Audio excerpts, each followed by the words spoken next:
Hello everyone, কেমন আছো তোমরা সবাই? আশা করি ভালো আছো। আর আমি তো খুব ভালো আছি। আজকে অনেক দিন পরে একটা নতুন ভিডিও নিয়ে চলে এসেছি। আর এই সিজনে বিয়েবাড়ি ছাড়া কোনো কথা হয় না। তো আজকের একটা বিয়েবাড়ি পড়েছে, তো অনেকটাই নিজেদেরই বিয়েবাড়ি, তো অনেকটা দূরে যাব। তো চলো কে কে যাচ্ছে বা কিসে করে যাচ্ছি সেটাও তোমাদের সঙ্গে শেয়ার করবো।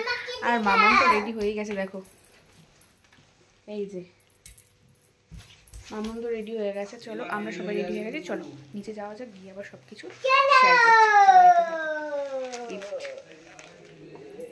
তো আমরা বেরিয়ে পড়েছি, এখন এসেছি পদ্মপুকুর, মানে এখানে আমরা দাঁড়াবো সবাই। আর আমাদের দেশবাড়ি থেকে সবাই আসবে গাড়ি করে, তো ওখান থেকেই গাড়িটা ভাড়া করেছে।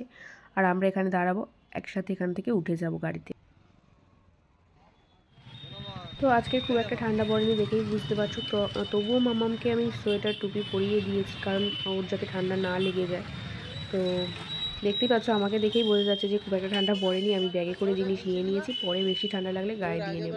আর যেহেতু গাড়ি করে যাব, তো সেজন্য অতটা ঠান্ডা লাগারও ব্যাপার নেই।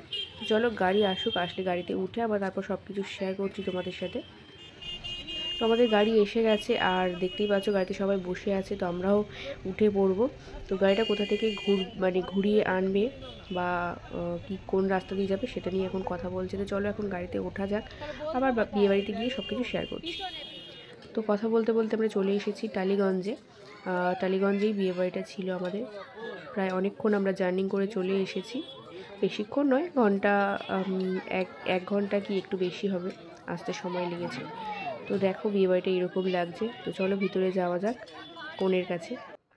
তো কনের সম্পর্কে আমি মামিমা হই, তো ধরতে গেলে ভাগ্নির বিয়ে, তো সেই সম্পর্কে মানে সেই ভাগ্নি হয়। তো আমরা চলে এসেছি, এসে এখানে দেখলাম অনেকেই ফটোশ্যুট করছেন। এখানে একজনকে দেখতে পাচ্ছ, দেখে অনেকেই চিনতে পারছো, অরূপ বিশ্বাস। তো আমাদের পার্টির লোক। তো সেই মানুষটাকে এখান থেকে সামনাসামনি দেখলাম, খুব ভালো লাগছে। তো চলো দেখতে থাকো, এখানে ফটোশ্যুট হয়ে যাক, তারপর আমরা কনের কাছে যাব, গিয়ে আবার কথা বলবো। তো তারপর হঠাৎ করে একজনের সাথে দেখা হয়ে গেল। দেখতে পাচ্ছ কি কে এটা? আমাদের সিরিয়ালিটিস্ট। তো দেখেই বুঝতে পারছো, আমি কিন্তু অনেক সেলফিও তুলে নিয়েছি আগে।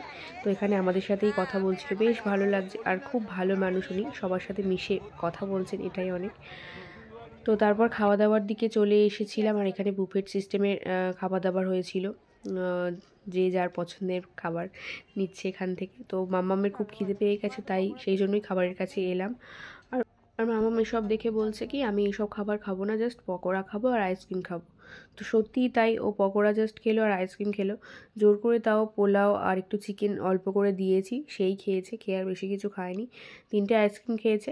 তারপরে আমাদের একটু ফটো সেশন চলছে, সবাই মিলে আমরা ফটো তুললাম, সেলফি তুললাম। আর সর্বরী ম্যামের সাথে যে সেলফিগুলো তুলেছিলাম সেগুলো তোমাদের সঙ্গে শেয়ার করলাম। দেখো মানে কতটা ক্লোজ। মামামের সাথেও ফটো তুলেছি, বেশ মজা করেছি বিয়েবাড়িতে। আর এই হচ্ছে আমাদের ফুল ফ্যামিলি, মানে যে যে মানুষগুলোকে দেখা যায় না, আমাদের দেশবাড়ির মানুষজন। তো সবার সাথে খুব মজা করেছি। তো চলো আজকে এই পর্যন্ত, সবাইকে টাটা।